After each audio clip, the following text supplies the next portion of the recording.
Hey, thank you for joining us. I'm Renee, I'm Kevin. and we are photographers who are out to help other photographers to be able to learn tricks about light, tricks about Photoshop, different life hacks, business tools, all sorts of different things. And if you like what you see, just come back for more. You can subscribe, comment, and like. And today's episode, we're actually going to be giving a little bit of a life hack about how to protect ourselves online. So let's go ahead and get started. See you in a bit.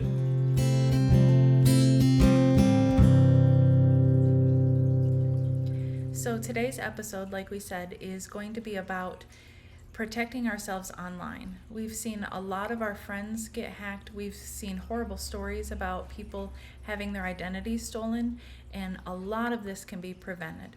So we thought we would give a few simple tips and tricks, things that we've learned. We actually got to go to a seminar with the former head of FBI cybersecurity, and he gave us these tips. At the end, we will mention his name. We will mention a book that he has put out if you want more information, but here are just a few things that will protect us. So first of all, these are just the basic fundamentals. These are the biggest things you can do to avoid being hacked. And you might think some of these are annoying. We've heard a lot of people say that it's annoying when they get texts on their phone, but nothing is more annoying than getting your identity stolen. If you think that being hacked or cloned on social media is frustrating, wait until your bank account, your credit card, your phone, your iCloud, all of the other very important things get hacked. So like I said, most of this can be avoided by following the following steps. So do you want to mention the first one? Sure. So two-factor authentication. A lot of websites have this. It's not completely unhackable, but it prevents a lot of ones that could hack into your account. You could give your password out on the street, wouldn't recommend it, but with two-factor authentication, they might have your password, but as long as they don't have your mobile device to say this is a new device, you haven't logged into this, that type of thing, and okaying that, then they can't get into that account. Right, and so every huge account will have two-factor authentication where you can go in and set up whether you want to get an email, whether you want to get a text. There's also different apps that are set up for two-factor. So whichever way you want to do it, it's going to take a little bit of time to go into every single bank account, every single your Facebook account, your Instagram account, all of the different accounts that you use, Amazon, any of those, to set this up, but it is so worth it. And it's not like you have to do this every time. It's just like a new device. So if you're always use that same computer, it'll allow that, to use that password, you know what it is, and it'll allow that device. But if there's a new device or something like that popping up, that's when it asks, two-factor authentication, or just periodically. Sometimes it'll still ask for that. But it's a good sense of security. Now, you might have a mate that it might be linked to their phone or something like that. So somebody might say, what was the password? But that's fine as long as it's in the family. Yeah, there's a lot of times I go to get on Amazon and I say, okay, what did your phone say, so that I can get on. But that's okay, like he said, as long as it's preventing other people you don't want in your account from getting on. Now the second one is not to store your passwords. It is very convenient to store your passwords. And websites very often, when you put in your password, says, would you like to save this for future use? You should always put never in that case, because it would be like not wanting to lose your keys and saying, I can never find my keys, I can never remember where they are, so I'm just going to leave them in my car. Well, you do that, a thief is going to come along and steal your car. And so the same thing with passwords. If you leave your passwords into those websites, then they don't even have to try to hack in. You've just left the password right there for them, and they can very easily get in. So make sure you're not storing your passwords in your website. In other ways, we don't click on links that are maybe in a text message or an email, and they might have a sense of fear they're trying to instill in you. You need to click on this link and it may even be something like your password. You need to change your password or something like that. Don't ever click a link that's in that. That's you want to go to a web browser and type in the name of the insurance company and go that route than to just click on a link, because a lot of times just because it says a certain thing on the blue link that's in the email or text messages, that doesn't mean that necessarily goes to that location. You can title that hyperlink differently than where it actually goes. So that's a way that a lot of scammers would get information from people going to a fraudulent website. Yeah, and you've seen a lot of emails that come in and say, your credit card has just been charged this much for this account. Please, if this was incorrect, please click this link and we'll settle it. Well, those are never real. So if you see those, just delete the email. Don't even think about clicking on those. And it's interesting too, is like they'll, maybe a certain bank that you're used to banking with, it'll look like your website, but it'll go to a different one. So they'll just clone that website, and so you'll go ahead and, I need to type this in, so it'll look exactly where you always type in your password. So you type it in, and then as soon as you do that, hit submit, then you sent that to them. So it may actually look like a website you've been to before many times, but this is important not to click on those links.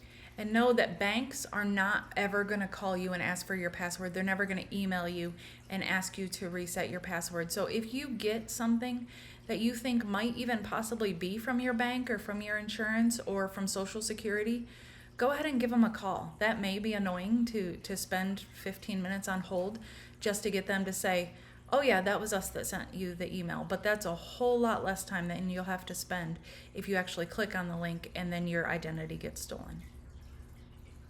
So here is a basic principle. This is the reason why you have to make sure that you have unique passwords for all of your accounts. And it's very difficult for most people to be able to remember their accounts. So they just use the same password for everything. But here's the thing. If a hacker gets a hold of one of your passwords, then they will automatically plug it into the top 100 e-commerce sites to see if they can get in. If you have the same password on 20 of those sites, they've automatically gotten in to all 20 of those sites in just a matter of seconds. So you need a different password for everything. But we've already said you shouldn't store your passwords. So if you shouldn't store your passwords and you have a hard time remembering passwords and you can't have the same one for everything, how in the world are you supposed to remember everything? It's pretty easy. We're going to follow these simple steps. All right. So first way we can do that is choose a phrase. So this should be a phrase that you can remember and something you may say all the time. So, and hackers, if they don't know you, they won't know what your phrase is. So it could be just pretty much any phrase that you're used to saying or a phrase that you like saying. But it should not be the name of your kids. It should not be just anything that's super simple. It shouldn't just be one word. Notice he said phrase. Did you have one word you used to use for your password? Well, it wasn't really a phrase.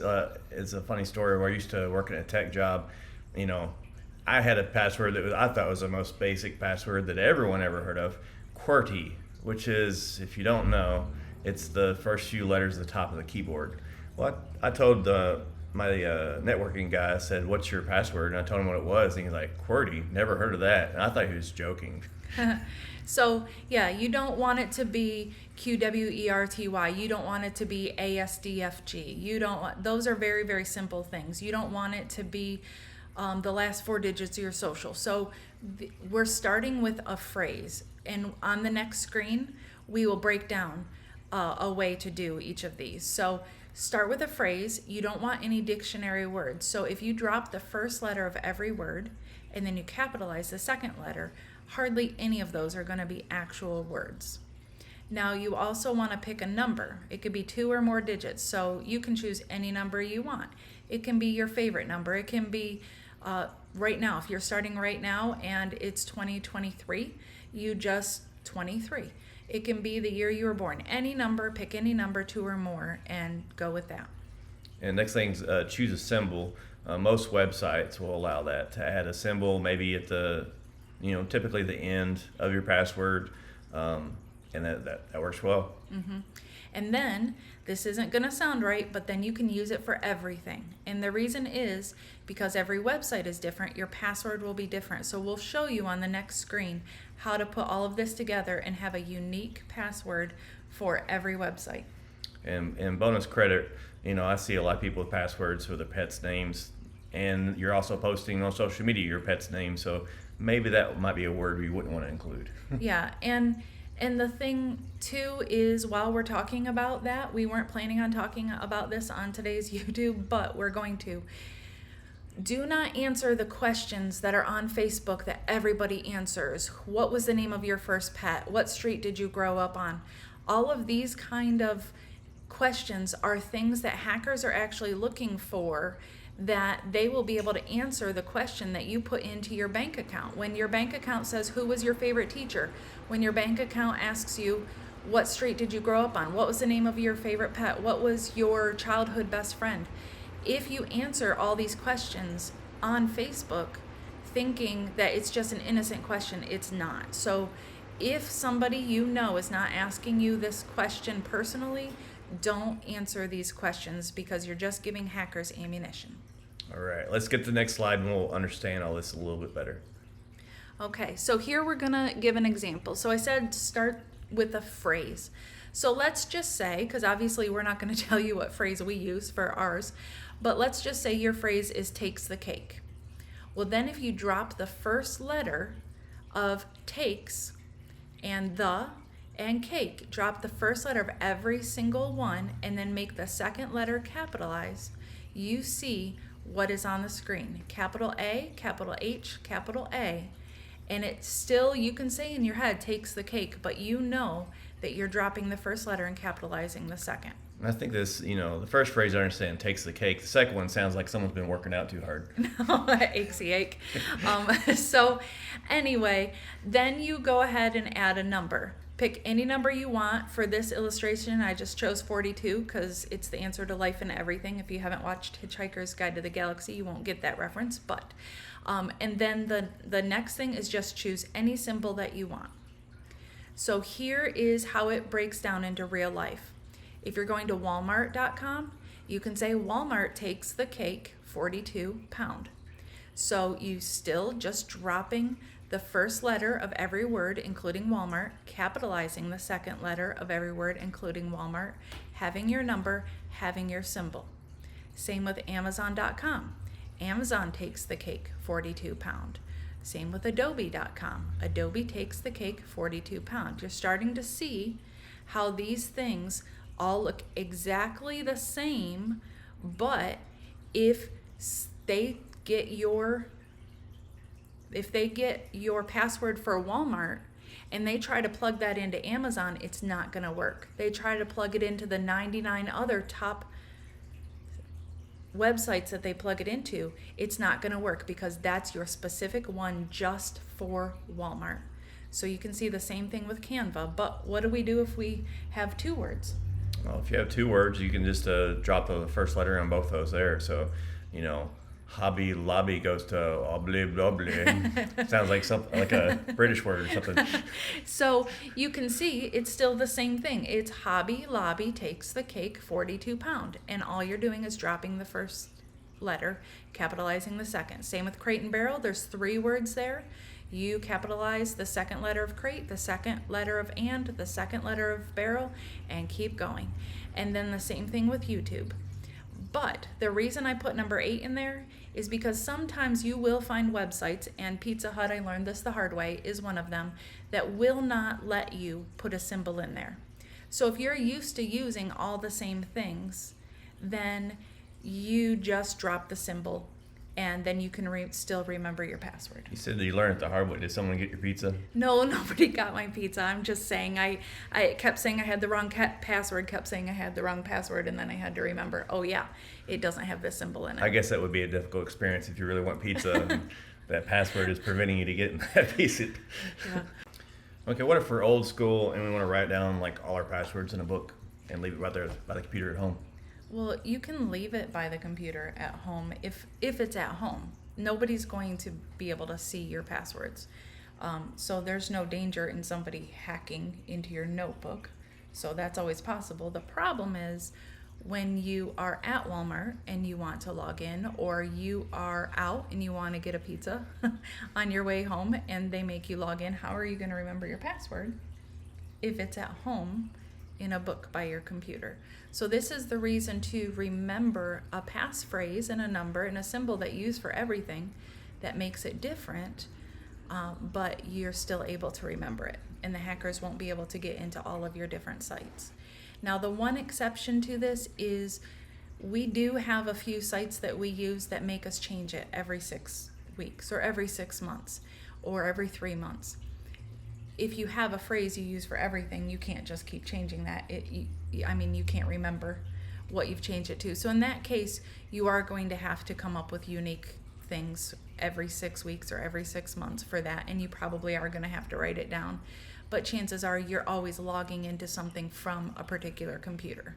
So go ahead and keep those passwords by your computer, and those will be different than all your other passwords. But for the majority of everything that you use, you're going to have the same password, only it's going to be different because you're logging into different accounts. So we hope that this helped you. We hope you'll be able to remember your passwords from here on out, but that they will be different passwords for every single account. All right. Take care, guys. Be safe. And we almost forgot, this is one final thing. I said at the beginning we were going to give you the name of the person who this info came from in a book. And so his name is Scott E Augenbaum, and the name of his book is The Secret to Cybersecurity. So if you want more information on it, go ahead and look that up, and this will give you everything far beyond what we've talked about. This just barely scratched the surface of how you can protect yourself, but looking up Scott Augenbaum, you will learn so many things of ways to protect yourself.